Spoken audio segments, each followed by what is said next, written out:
Greetings and salutations, ladies and gentlemen, and welcome once again to the Storyteller's Corner. I'm your host, Joshua T. Calkins Truergy, also known as Byron Residius. Power versus profit. How the cultural right self-sabotages and the cultural left takes advantage. It's a day that ends in Y, so of course some room temperature IQ person has taken to X/Twitter once again to insist that people, quote, cannot be an artist and be right-wing. The only way this person could be more obviously retarded would be to show themselves riding a short bus while wearing cushioned headgear, licking the window and proudly proclaiming, "My favorite flavor is purple!" Lefties routinely make the argument that conservative or right-aligned persons simply cannot make quality art, and they tend to point to such folks scoring low on trait open-mindedness and or trait agreeableness as some sort of rock-solid, concrete evidence for their claim.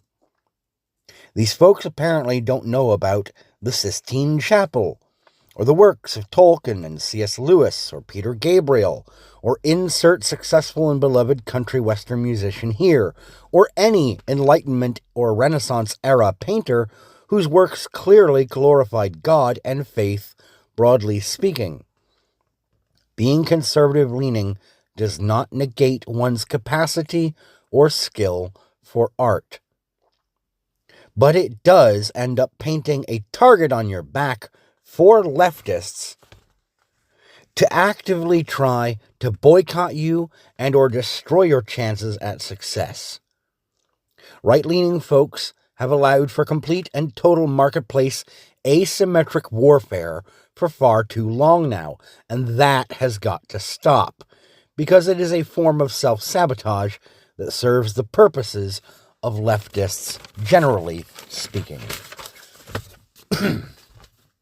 It should be lost on nobody that the noisiest folks in the arts tend to be leftists, and that they demand ideological alignment with their worldviews for continued access to the arenas of the arts. These are the same folks who will loudly proclaim that their reinterpretation of your beloved childhood franchise, quote, wasn't made for you, chuds. Then they'll balk and bitch that it fell flatter than Zipper Tits Elliot Page's chest and say the failure was said chud's fault.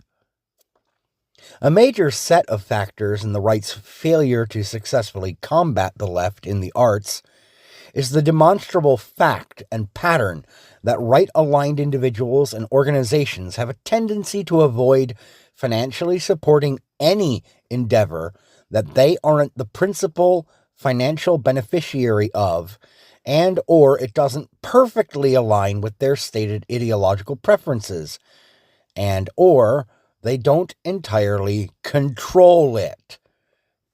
Daily Wire. Left-aligned individuals and organizations are more than happy to fund artistic endeavors so long as they can claim interpretive truth, or the work is naturally subversive. Moreover, leftists have a historical track record of using public funds to finance these projects, so it doesn't cost them full price anyway. Like, I don't know, interpretive dance or musical theory presentations for the LMNOP community in fucking Peru. Doge had to cut that shit off. Think about that. Your taxpayer dollars were going to fund frou-frou artistic experiments in foreign countries. Another way in which right-aligned interests are doing themselves a disservice is by entirely alienating centrist or politically disengaged hobbyists, many of whom might hear them out if people like Matt fucking Walsh could quit treating their areas of interest as if those areas were just vectors for cultural rot or poisoning. By flapping his hand at all anime, manga, comic books, and video games, he ignores, at the right's own peril. The strength and potential of these vehicles of narrative and concepts to serve the greater cause of traditionalist perspectives. Let's take an example I know that he would despise, like maybe Dragon Ball Z. Walsh has claimed that all anime is mindless entertainment and degeneracy, but let me ask you this. What is Goku's biggest flaw for someone like Matt Walsh? Well, Goku's a pretty absent father to Gohan. I believe that that's a fair critique of Goku as a character, as presented. Now, why is he so often absent? Because he's always off training, trying to become a more skilled and capable warrior to defend his world. That's a fairly noble pursuit, I would say. He sticks up for and protects those who can't defend themselves. And yet people like Matt Walsh and Ben Shapiro and a scad of right-aligned mouthpieces willingly surrender without any semblance of a fight. That example of a meritocratic and noble character, because other elements of the show aren't perfectly westernized to their liking? That's how the Rainbow Mafia took over things like the Sonic the Hedgehog fandom too, by the way. Centrist and right-aligned folks dismissed that as, quote, kid stuff, or useless escapism.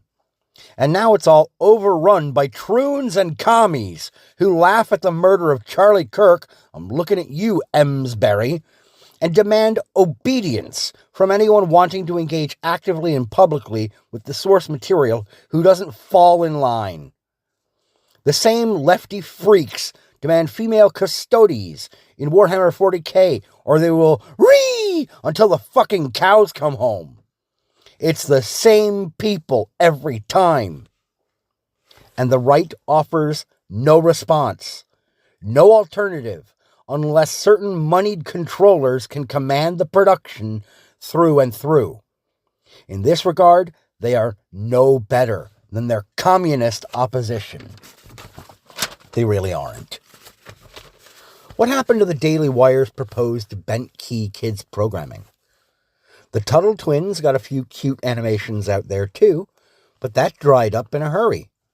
Why? In part, it was because the messaging was pretty blatant and overt. It was ham-fisted, which has a tendency to turn kids away. And also, it provides lefty parents, if they didn't abort their precious little babies in the womb, with ample ammunition to claim indoctrination, all the while claiming Steven Universe's ultra-queer PSAs were stunning and brave and oh so necessary. Fuck off. Propaganda is propaganda, you disingenuous freaks. That show, by the way, deserves its own separate examination, but that's for another day. The saddest, or perhaps one of the saddest tactics on the left in the arts, is that the left will collectively get behind and back and rally on behalf of even the most creatively bankrupt projects or ideas, so long as doing so gives their camp greater cultural cachet and terrain. Hell, even if it just upsets the normies, and especially if the right finds it foolish or detestable, oh, the left will howl and scream their support. Now, they won't always pay for it, if they can avoid it, of course. I mentioned that before. They'll steal everybody else's money in the form of tax-backed programs before opening their own wallets. Programs the political left has legislated and lobbied for, by the way.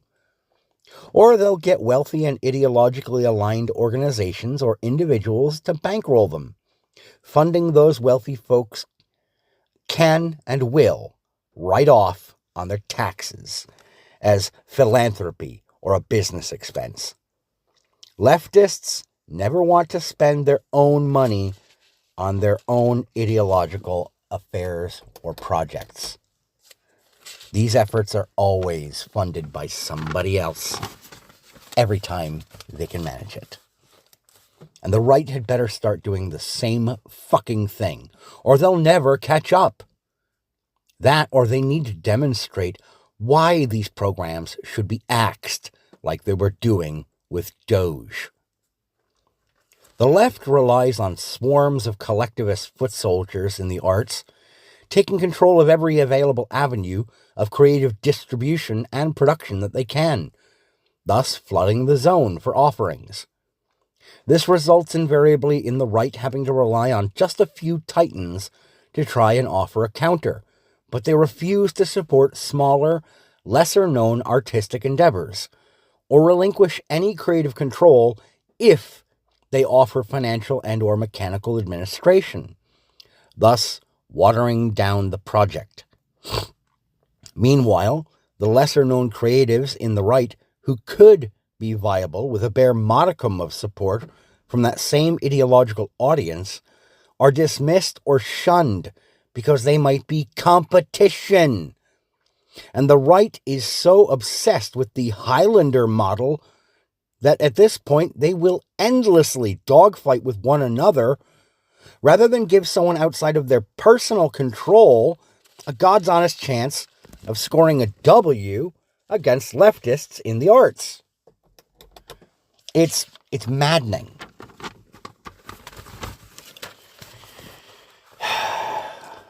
Which cause?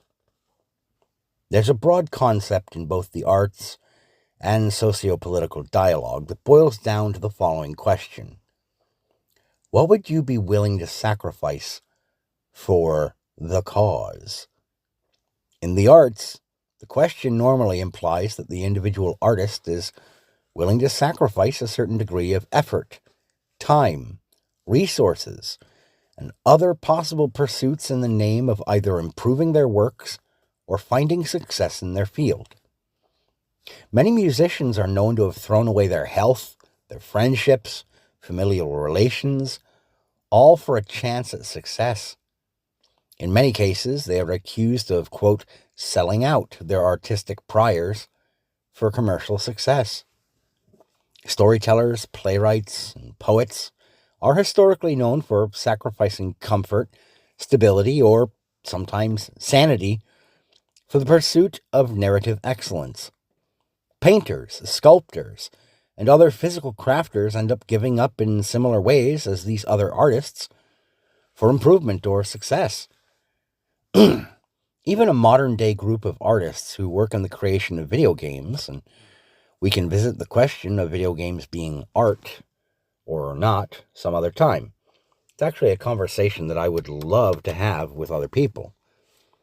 They end up contesting with crunch, its own mind or spirit-breaking challenge to face for high achievement.